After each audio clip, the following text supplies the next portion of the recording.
ஓம் சாந்தி 18/8/2026 சாக்கார முரளி. இன்று சிவ பகவான் கூறுகிறார், இனிமையான குழந்தைகளே, கேள்விப்படுகின்ற விஷயங்களை நம்பாதீர்கள். ஒருவேளை யாராவது தலைகீழான விஷயங்களை பேசினால் ஒரு காதில் கேட்டு இன்னொரு காதின் வழியே விட்டு விடுங்கள். கேள்வி: எந்த குழந்தைகள் ஞானத்தின் குஷியில் இருப்பார்களோ அவர்களுடைய அடையாளங்கள் என்னவாக இருக்கும்? பதில்: அவர்கள் பழைய கர்ம கணக்கை அந்த ஞானத்தின் குஷியில் உள்ளடக்கிக் கொண்டே செல்வார்கள். ஞானத்தின் குஷியில் துக்கத்தின் வேதனை, துக்கத்தின் உலகமே மறந்து போகிறது. இப்பொழுது நாம் குஷியின் உலகத்திற்கு சென்று கொண்டிருக்கிறோம் என்பது புத்தியில் இருக்கும். ராவணன் சாபம் கொடுத்து துக்கமானவர்களாக ஆக்கினான். இப்பொழுது தந்தை அந்த துக்கத்தின் துயரத்தின் உலகத்திலிருந்து வெளியேற்றி மகிழ்ச்சியான உலகத்திற்கு அழைத்து செல்ல வந்திருக்கிறார். முரளியின் பாடல்: உங்களை அடைந்து நாங்கள் உலகத்தையே அடைந்து விட்டோம். ஓம் சாந்தி. இனிமேலும் இனிமையான குழந்தைகள், பாடலை கேட்டீர்கள். குழந்தைகளுக்கு அவசியம் மெய்சிலிர்ப்பு ஏற்பட வேண்டும்.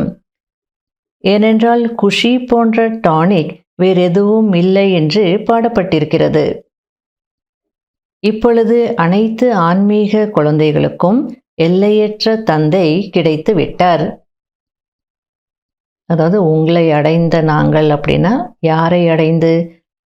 எல்லையற்ற தந்தையை அடைந்து உலகத்தையே அடைந்து விட்டோம். அப்படின்னா நம்முடைய ராஜ்யம் இருந்தது, பிறகு இழந்துவிட்டோம் என்பதை நீங்கள் அறிவீர்கள். பாபாவை அடைஞ்சதுனால மீண்டும் அந்த ராஜ்யத்தை அடைய போகிறோம் அப்படின்றது தெரிஞ்சுக்கிட்டீங்க அப்படின்றார். ஆகையால் குஷியில் மெய்சிலிர்ப்பு ஏற்படணுன்றார். பாரதவாசிகளுக்கு இது சந்தோஷமான நற்செய்தி தானே. ஆனால் எப்பொழுது இதை நன்றாக கேட்டு புரிந்து கொள்கிறார்களோ அப்பொழுது முற்றிலும் இது சந்தோஷமான விஷயமாக இருக்கும். ஒவ்வொரு கல்பமும் தந்தை வருகிறார். தந்தையின் ஜென்மமும் இங்கேதான் பாடப்படுகிறது. அதாவது சிவ ஜெயந்தி பண்டிகையினுடைய மகிமை பாரதத்தில் தானே பாடப்படுகிறது. இங்கே தானே அந்த பண்டிகையை கொண்டாடுறாங்க. இந்த பண்டிகையும் இந்த நேரத்தினுடையது. பொதுவாக துவாபர யுகத்தில் கொண்டாடக்கூடிய பண்டிகைகள் எல்லாமே சங்கம யுகத்தினுடைய ஞாபகார்த்தம் தானே. அப்போ சிவ ஜெயந்தி பண்டிகையும் கூட இந்த நேரத்தினுடையது அப்படின்றார். தந்தை வந்து மிகவும் சகஜமான வழி கோருகிறார். இன்று மனிதர்களுக்கு அநேக விதமான துக்கம் இருக்கிறது. இங்கே இந்த ஞானத்தின் குஷியில் அந்த துக்கம் துயரம் எல்லாம் மறந்து விடுகிறது. ஒரு நோயாளி நோயிலிருந்து குணமடைகிறார் என்றால் மகிழ்ச்சி ஏற்படுகிறது. நோயின் துக்கத்தின் விஷயங்கள் எல்லாம் மறந்து விடுகிறது. இது துக்க உலகம். பிறகு நாளை குஷியின் உலகம் இருக்கும். அதாவது ஒரு நோயாளி நோயிலிருந்து குணமடையும் போது அந்த பட்ட கஷ்டங்கள் எல்லாம் மறந்துடுவாங்க இல்லையா? அந்த வலி எல்லாத்தையும் மறந்துடுவாங்க. அது மட்டும் இல்லை, டாக்டர் வந்து இனி 4 நாள் தான், இனி ஒரு 10 நாள் தான், அதுக்கப்புறம் நார்மல் ஆயிடுவீங்க அப்படின்னு சொன்னாலே தெம்பு வந்துடும். அதுபோல் பாபா இது துக்க உலகம், ஆனால் நாளை குஷியின் உலகம் இருக்கும் அப்படின்னு சொல்லும் போது இந்த துக்கமெல்லாம் மறந்து போகுது அப்படின்றார். குஷியின் உலகம் நினைவில் இருக்கிறது என்றால் துக்கம் துயரம் அனைத்தும் மறந்துவிட வேண்டும்.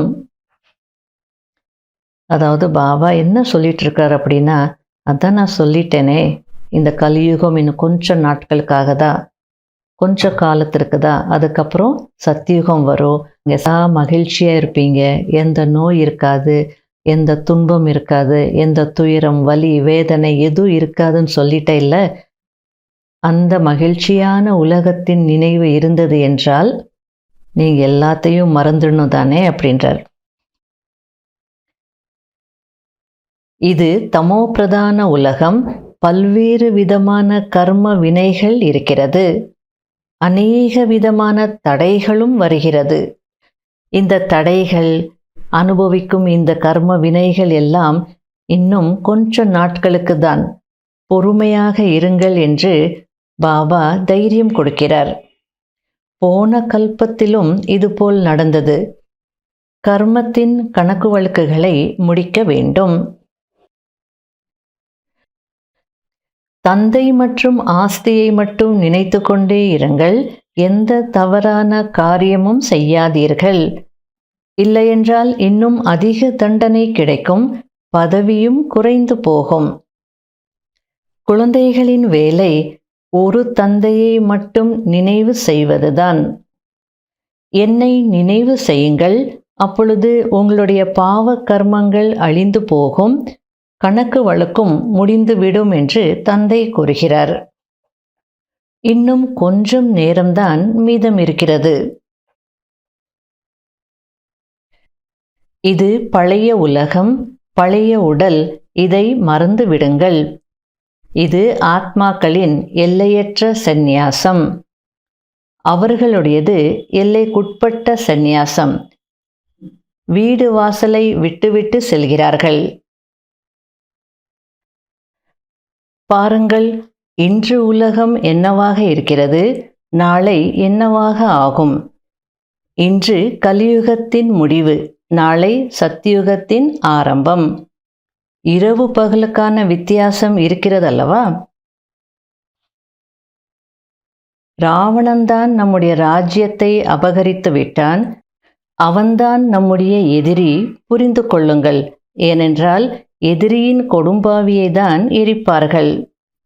இவன் மிக பழைய எதிரி. தந்தை ஞானக்கடல் என்றால் ஞானத்தை தானே சொல்வார். தந்தை ஞானம் சொல்வார். இந்த ஞானத்தின் மூலம்தான் பிறகு அரைக்கல்பத்திற்கு சத்கதி ஏற்படுகிறது என்பதை நீங்கள் பார்க்கிறீர்கள். பாபா மாயையின் எதிர்ப்பு மிகவும் அதிகமாக இருக்கிறது என்று தந்தைக்கு கடிதம் எழுதுகிறார்கள். அதற்கு பாபா, மாயாவிடமிருந்து தப்பித்து கொள்ளும் அளவிற்கு யாருடைய யோகமும் நிரந்தரமாக இருப்பதில்லை. தேக அபிமானம் அதிகமாக வருகிறது என்று கூறுகிறார். மாயையிடம் நிறைய பேர் அறை வாங்குகிறார்கள். அடுத்தது பாபா கேள்விப்பட்ட விஷயங்கள் மீது நம்பிக்கை வைத்து டிஸ்டர்ப் ஆகாதீர்கள் என்று புரிய வைக்கிறார். அதாவது, இவர் இப்படி செய்தார், அவர் அப்படி செய்தார் என்றால் புத்தியை மாறிவிடும் அல்லவா? இது தமோ பிரதான உலகம் என்று புரிந்து கொள்வதே இல்லை. மாயை உங்களை விழ வைப்பதற்கு முயற்சி செய்கிறது. நான் செய்தியை கொண்டு வந்திருக்கிறேன். இப்பொழுது ஹே ஆத்மாக்களே, ஸ்ரீமத் படி நடங்கள். என்னுடைய செய்தியை கேளுங்கள். என் ஒருவனை மட்டும் நினைவு செய்யுங்கள் என்று தந்தை கூறுகிறார். யார் நினைவு செய்கிறார்களோ அவர்கள்தான் தங்களுக்கு நன்மை செய்து கொள்கிறார்கள். மற்றபடி இதில் ஆசீர்வாதம், கிருபை ஆகிய எதையும் கேட்க கூடாது. தந்தையை மட்டும் நினைவு செய்ய வேண்டும். வேறு எதுவும் கேட்க வேண்டிய அவசியம் இல்லை. பாபா இப்பொழுது நம்மை எவ்வளவு புத்திசாலியாக ஆக்குகிறார். ஆகையால் கேட்ட அனைத்தையும் இங்கேயே மறந்து விடாதீர்கள். அனைத்து விஷயங்களையும் நினைவு செய்யுங்கள். முழுமையாக புத்துணர்ச்சி அடைந்து செல்லுங்கள். நீங்கள் அனைவரும் காம சிதையில் அமர்ந்து எரிந்து போயிருக்கிறீர்கள் என்று தந்தை கூறுகிறார்.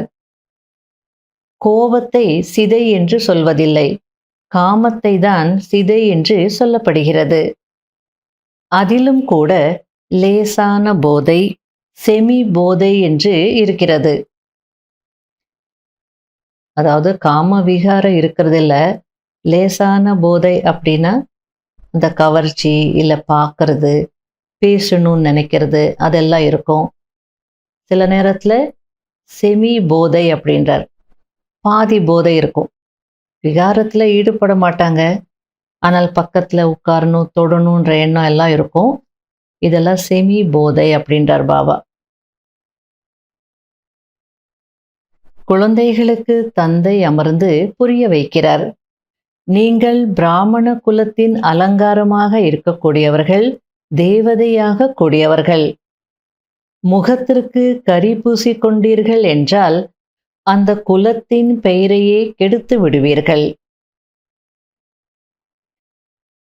இப்பொழுது தந்தை உங்களுக்கு ஞானம் கொடுத்து கொண்டிருக்கிறார். 5000 வருடங்களுக்கு பிறகு இங்குதான் வருவார். யார் பிராமண குலத்தை சார்ந்தவர்களோ அவர்கள் இங்கு வந்து கொண்டே இருப்பார்கள் என்ற நிச்சயம் உங்களுக்கு இருக்கிறது.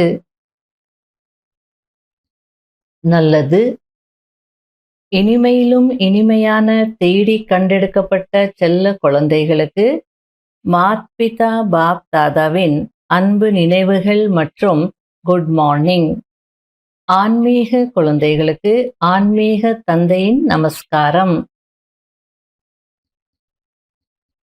கடைபிடிக்க வேண்டிய முக்கியமான சாராம்சம். முதல் பாயிண்ட், ஸ்ரீமத் படி தனக்கும் பிறருக்கும் நன்மை செய்ய வேண்டும்.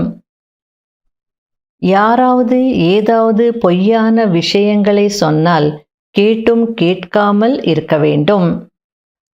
அதை கேட்டு டிஸ்டர்ப் ஆகக்கூடாது, அதாவது உங்கள் மனநிலையை கெடுத்துக்கொள்ள கூடாது. ரெண்டாவது பாயிண்ட், தேவதையாகக்கூடிய பிராமண குலத்தின் அலங்காரமாக இருப்பவர்கள் ஒருபோதும் பெயரை கெடுத்துக்கொள்ள கூடாது. இதில் கவனம் இருக்க வேண்டும். ஒருபோதும் தவறான காரியம் செய்யக்கூடாது.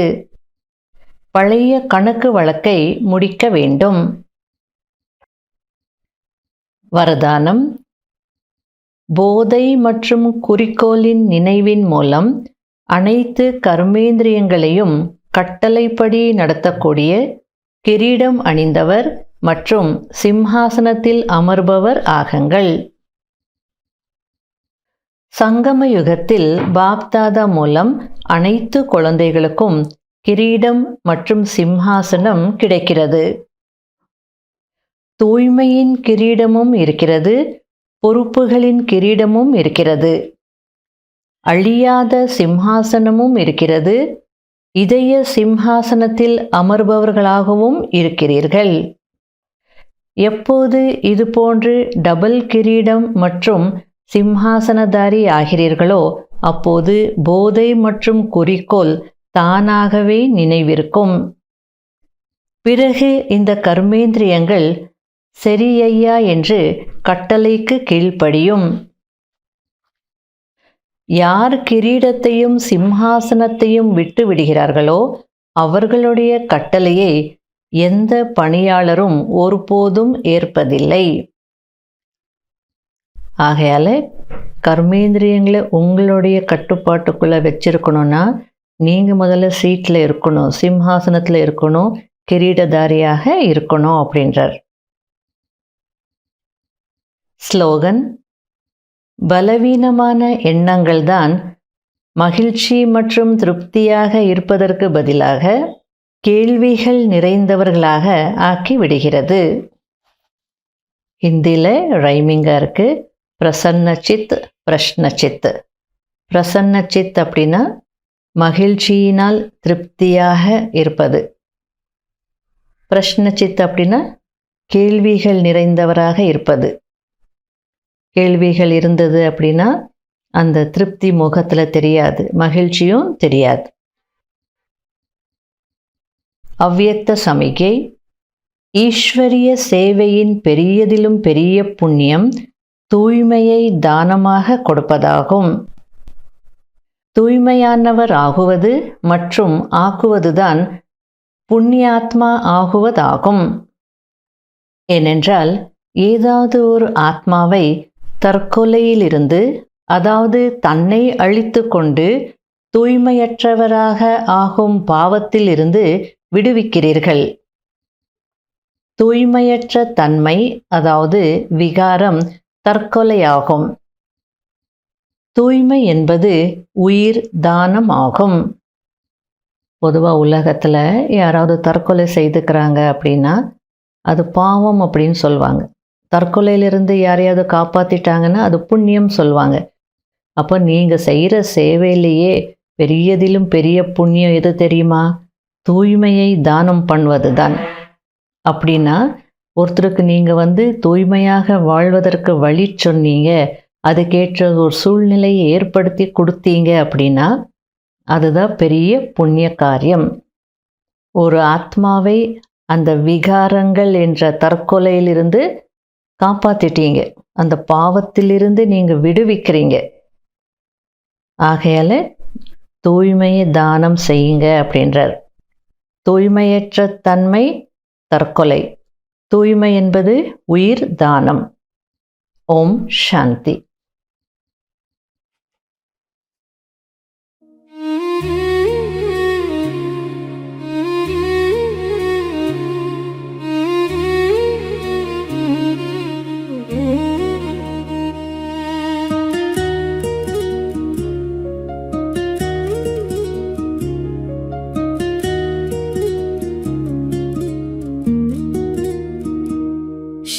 தந்தை என்பதா என் தாயும் என்பதா, என்னை பார்த்து பார்த்து வளர்ப்பதனால் பாபா என்பதா. சிவ தந்தை என்பதா என் தாயும் என்பதா, என்னை பார்த்து பார்த்து வளர்ப்பதனால் பாபா என்பதா. உன்னை கடவுள் என்பதா, கருணை வடிவம் என்பதா. உன்னை கடவுள்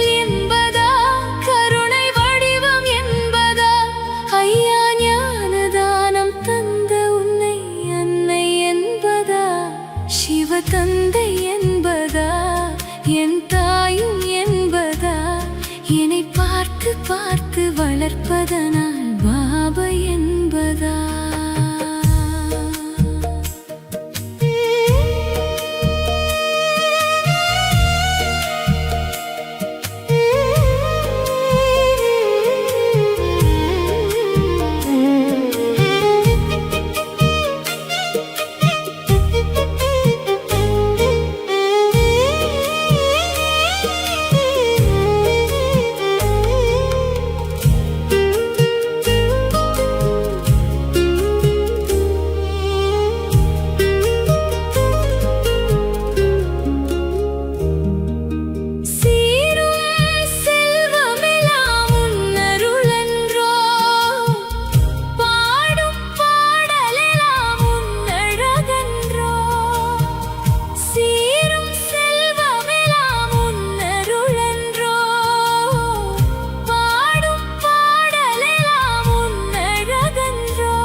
வளர்ப்பதனால் பாபா என்பதா.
இவ தந்தை என்பதா